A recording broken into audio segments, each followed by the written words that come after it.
And there we go. We're live, I think. The video messed up a bit there, but hi, we're the two non-critics, two lifelong friends and film buffs who get together occasionally and talk about movies. We have very different movie tastes. I messed up my whole tagline. I always have like a tagline at the beginning of the thing, and I messed it up. It's two lifelong friends and film buffs with very different movie tastes getting together to talk about movies. Anyway, I'm non-critic Dustin, and joining me is the recently married. Non-critic Will. Hey, everybody. Just a moment, folks. Wow, I'm getting my allergies are nuts. Anyway, today we're going to talk about a movie that practically anyone who has a YouTube account has already reviewed, which is Avengers: Age of Ultron. The reason I wanted to review it was because there's a lot of talk about this movie. You'll notice the way Will and I tend to review things is very different.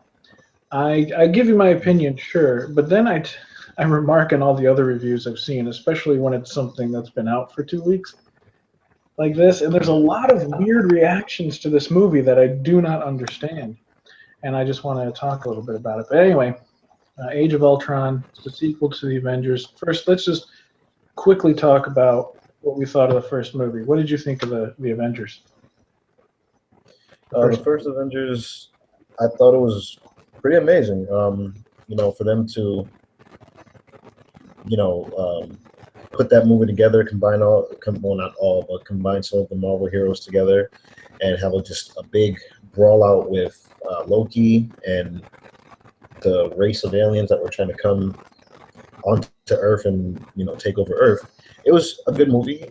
As far as the cast, of course, love Robert Downey Jr. as Iron Man, of course. Thor, great. I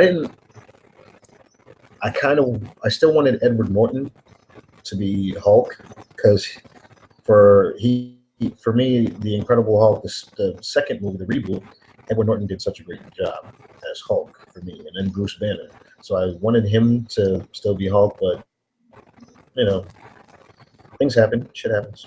But overall, the movie, I liked the first one. It was a very good movie.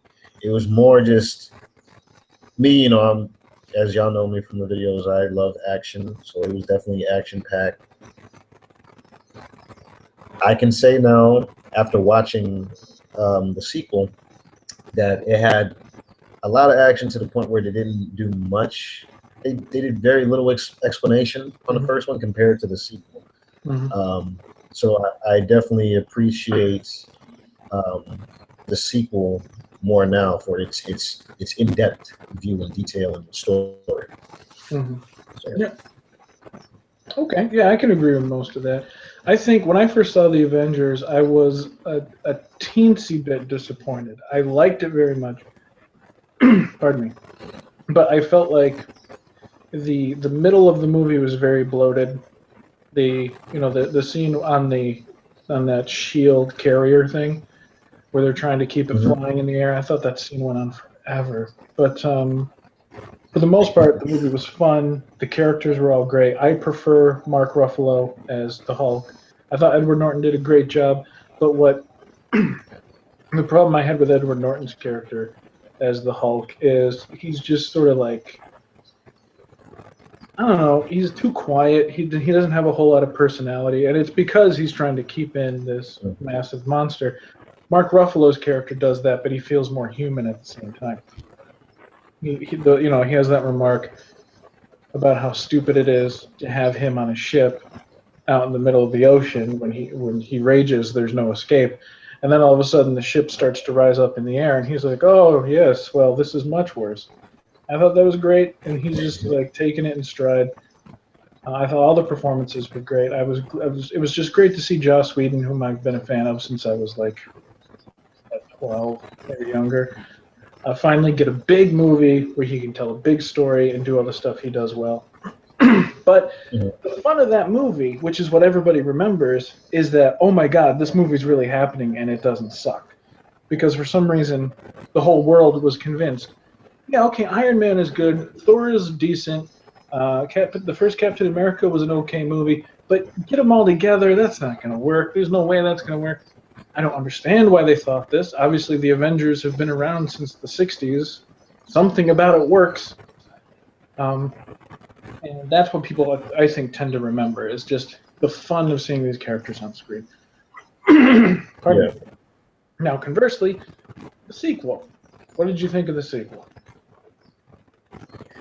I actually like the sequel better than the first one because, as I was addressing earlier, that it has more in-depth detail with actually each character. It shows each character's. It literally shows each character's personal struggles or demons that they fight with, and I remember you, non-critic Dustin actually was saying it shows the consequences or the effect of the choices that you make as being a hero, what you choose to do, the struggle that you go through with being such a valued asset to the world. Mm-hmm. So on top of, action was awesome as usual, but I like that there was more in depth to everyone's story and why they do what they do. So I liked it a lot better.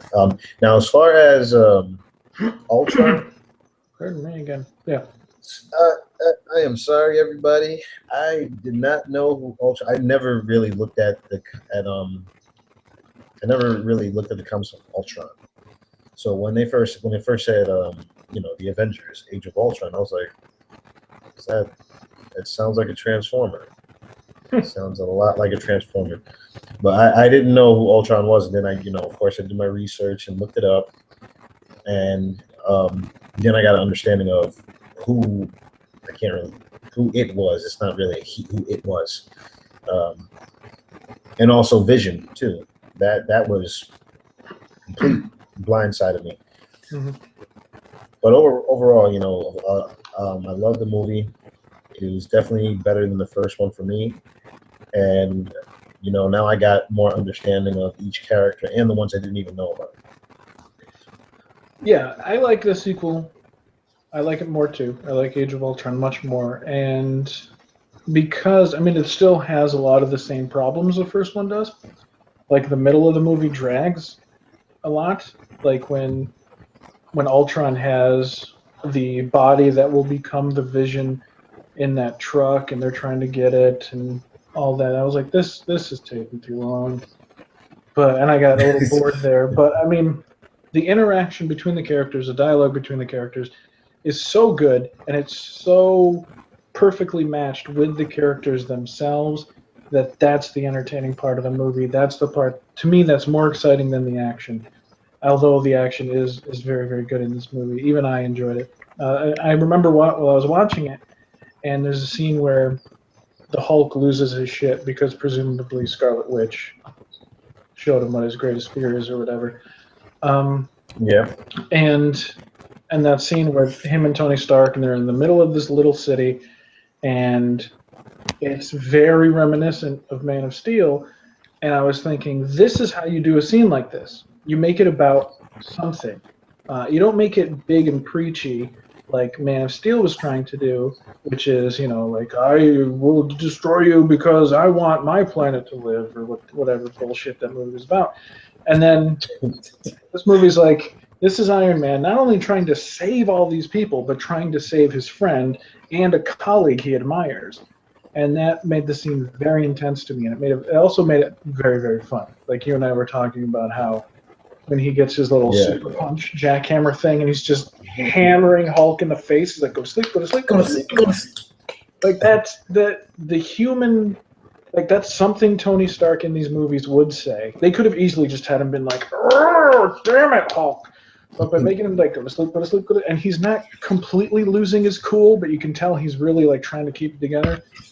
That's the kind of stuff I eat up when I watch a movie, and that's the kind of stuff that Marvel does so well, especially when Joss Whedon is writing it. And so Ultron, I knew very little about Ultron. That's the thing, I'm not a Marvel guy. Growing up, I've always been a DC guy. All the comics I owned growing up, aside from maybe Daredevil and a couple of X-Men or Spider-Man comics, were DC. That's what I loved.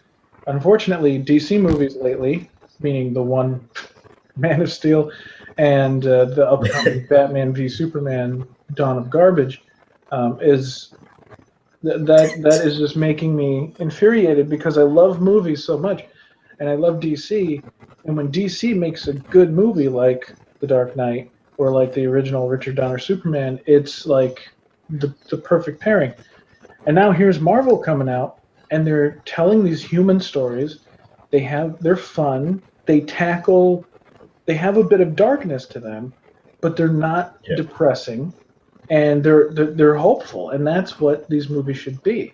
And they're doing it so right. And I didn't know much about Marvel, as I was saying about Ultron. I mean, but I wasn't too concerned about that because I knew he was a big baddie, and he's been there quite a few times, and he created Vision, so he's a big deal. I knew, but I didn't feel any hesitance to be like, oh, I have to learn a lot about Ultron before I watch it, because I know Joss Whedon's just going to kill it with the character, and he did.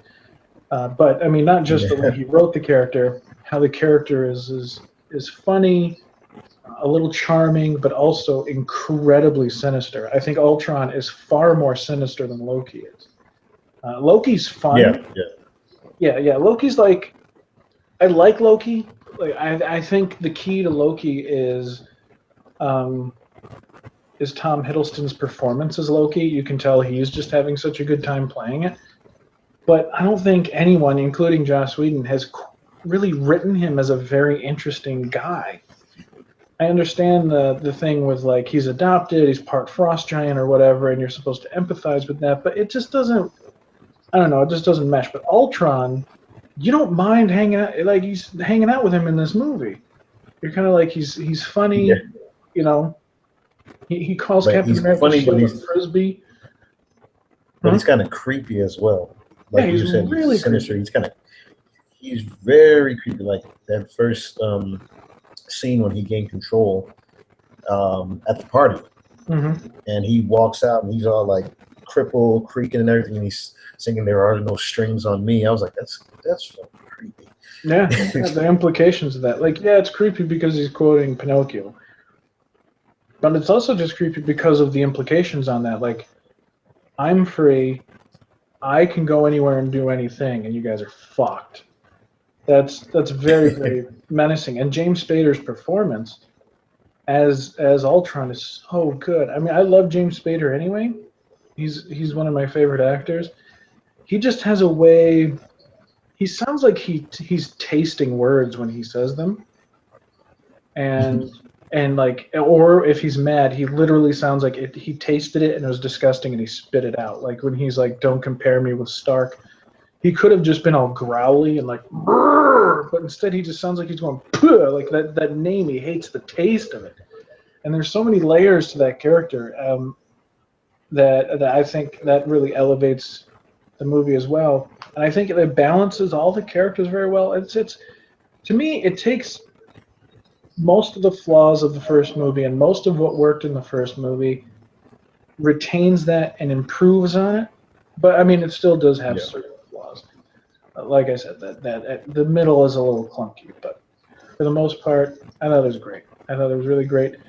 In regards to the darkness of the movie, I compared it to The Empire Strikes Back. The movie itself isn't similar to The Empire Strikes Back, but The Empire Strikes Back, for years, people have said that's the darkest Star Wars movie. Then you see, like, Revenge of the Sith, if you haven't disowned the prequels. And Revenge of the Sith is darkness in Star Wars done horribly, horribly wrong.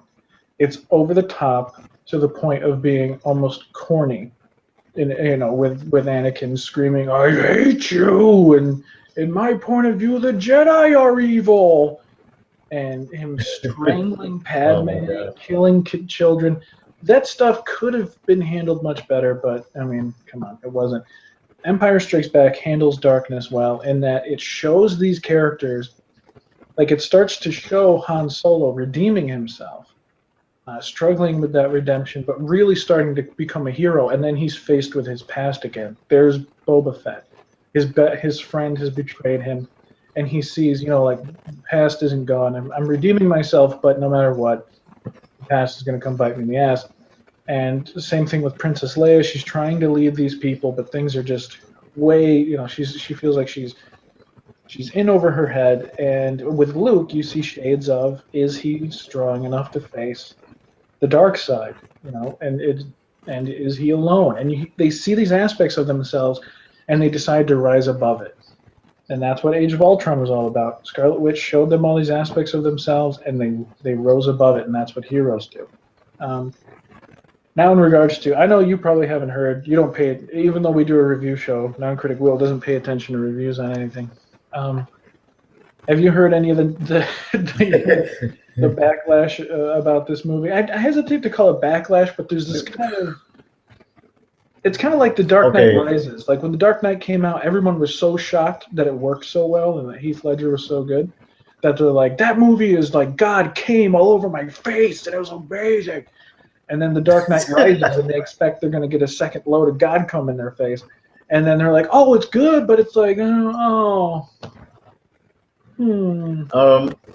had that same reaction.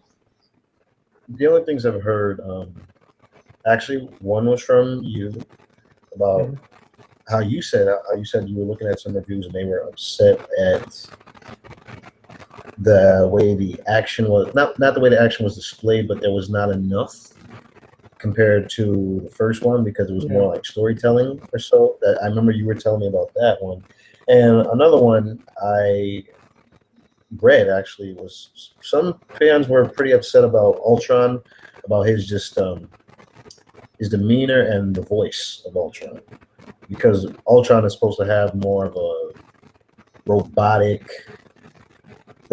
sinister type voice. So when you have this actor playing Ultron, it threw a lot of fans off because, for fans that read the comics and stuff, they know his voice has some crazy robotic. I don't know the word to describe it, but it wasn't. It didn't match the voice that they pictured in their head. Yeah, mechanical. It was some more mechanical, sinister, creepy voice, but they didn't. So they didn't picture the voice to be like that. How they displayed the movie. Well, that's just. So those were the only two things. Those were the only two things I heard as far as reviews. Well, that's just silly because James Spader did a great job. But yeah, I've heard like people say there's not enough action in it, which is crazy to me because I'm pretty sure there's more action in this movie than there is in the first one. The whole opening scene is a huge, intricate action sequence, and then there's they have the party and everything, but then there's another action sequence. I mean, there's a lot of action in this movie. But the downtime in it is like really downtime, like when they go to Hawkeye's house and they're just kind of hanging out on a farm for a while, which is the best sequence in the entire movie, if you ask me, because they're just hanging around being heroes, but they're kind of licking their wounds a little bit. I love that whole sequence in the movie. But the big things I've been hearing, which I don't understand, is one, they don't like the way Black Widow was portrayed. They don't like that you learned her backstory, and her backstory makes her look weak because she's the only woman hero in the film, and her backstory is basically, she was trained from a kid to become an assassin, and she sort of is afraid of her past, and she's sterilized, and they're like that you've just made her weaker. She became a damsel in distress when Ultron kidnapped her, and she became a love interest for the Incredible Hulk, all of which is just negative perspective that you're going to see no matter what. Scarlet Witch's backstory made her interesting. Until now, Black Widow, what to me wasn't very interesting. She was neat. I liked seeing her on screen, doing the things she does. She had funny remarks. She was really good in Captain America Civil War. I mean, Jesus Christ, I'm out. That sun I got this weekend got to my brain. Captain America: The Winter Soldier. I've always liked her, but I would never thought she was particularly interesting. And in this movie, I was like, oh, okay, I really get a sense of her now. And I liked that a lot. And the damsel in distress thing really pisses me off because whenever a woman gets captured in a movie, that people are ready to scream, "Oh, that's a damsel in distress. That's anti-feminism." And no, it isn't. It's just by doing that, you view this character as a feminist symbol as opposed to a person and as opposed to a character. And sometimes a character is going to get captured. Now, the reason she gets captured isn't to be killed. The reason she gets captured is because Ultron is lonely and he wants somebody to see how fucking brilliant he is. So she's not really in distress. She's just kind of like stuck. That's not the same thing. And that just pissed me off. Saying that she's a love interest is bullshit. Mark Ruffalo had a great tweet about that where he said, "Oh, I always assumed Hulk had become the love interest in this movie." It's just a matter of perspective. Like, she's interested in Hulk. She's the one who pursues Hulk. He doesn't pursue her. He's the love interest. No. And then I've heard a lot about the fact that people, they're just not quite sure about the movie. It doesn't have that same energy the movie does that the Avengers did. It doesn't have that same, wow, they're all together and they're kicking butt. This is fun. It has more of like, wow, they're all together, but they're working really hard at it. And this is, at the end of the movie, they're not even really the same team anymore, and they've changed. And there was one other thing I was going to bring up that just, oh yeah, a lot of people have been complaining that the movie takes too much time. This is really weird to me. I've heard the movie takes too much time trying to set up the other movies, like trying to set up Black Panther, trying to set up Civil War, trying to set up Infinity War, which are upcoming. And then I've heard it doesn't spend enough time doing that. Both criticisms are ridiculous to me. And I think to anyone, and you can weigh in on this whenever you want. The thing is, like, they say they introduced Andy Serkis's character, who was a character from the Black Panther comics, and they introduced Wakanda. Yeah. And they're only in Wakanda for a few minutes. And they're like, well, the only point of that was to introduce Black Panther. It's like, no, it wasn't. The only point of that was so they could go get vibranium. It served a plot point. It wasn't to introduce. I mean, maybe the byproduct of that is, okay, now we understand we have an idea of what Wakanda is for when Black Panther happens. But that's within the narrative, it works.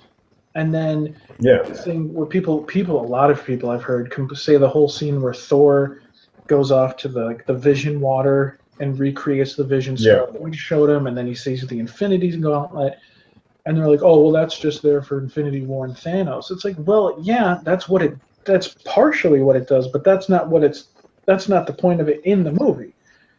The point of it in the movie is he was given a vision. There was something very important in the vision that he needs to remember. He goes and he sees it. He comes back and he helps create the vision because he knows it's important now. That's a very important plot point. That is, like I said, if the side effect of that is, okay, now we have a better understanding of what the Infinity Gems are and a better understanding of what that is in his forehead, then for the later movies, then fine. But I don't understand people who say, oh, this is a reference to another movie. I'm immediately taken out of the movie. Why can't people view a movie for what it is? This really, really infuriates me all the time, because here's a great film. A film that Joss Whedon is proud of. He said it almost killed him to make it, but he's proud of it. And I think he has every right to be proud of it. I think it's the best Marvel film thus far. It's fine if people disagree with that opinion, but the reasons they're disagreeing with me, or the reasons they don't see it as a great film, confuse the hell out of me. And then the people who say it doesn't spend enough time setting up the sequels, I don't understand that either. Like, this is this movie. Enjoy this movie. I don't know. Did any of that stuff bother you? Well, number one, what you were saying with first Black Widow, I can't understand that either. about dealing with her backstory and how they call her the damsel in distress. That's fucking stupid.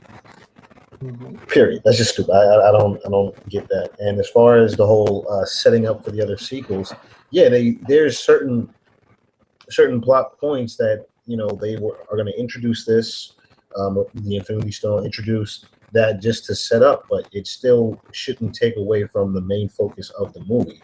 Right. And what they're trying to do, what they're trying to accomplish, what the team is trying to accomplish. Yeah, they just put these little set plots out to be like, oh, it's just a little hint of what's to come.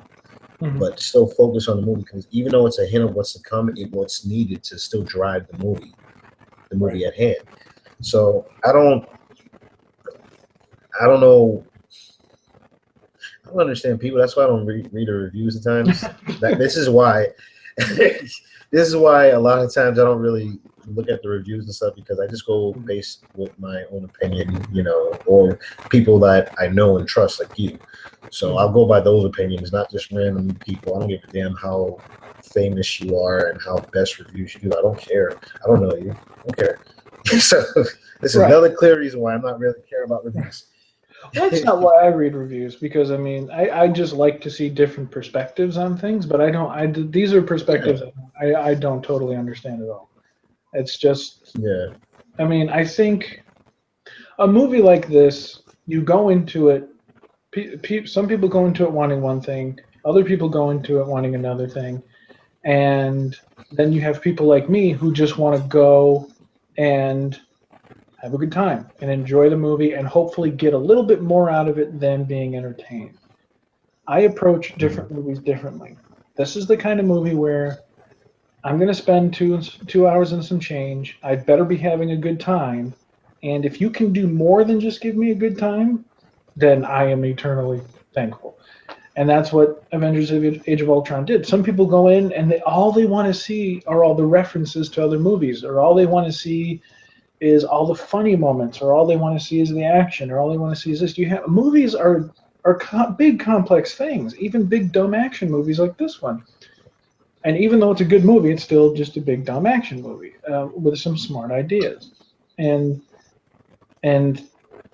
you have to just take it for what it is. That doesn't mean necessarily you have to enjoy it. If you see it and people in funny costumes punching each other in the face doesn't do it for you, okay, sorry. But here's a movie with people in big silly costumes punching each other in the face, saving the world, and with some character development and complexity beneath the surface that's there if you want to see it. And people who just want to nitpick it, that's what infuriates me.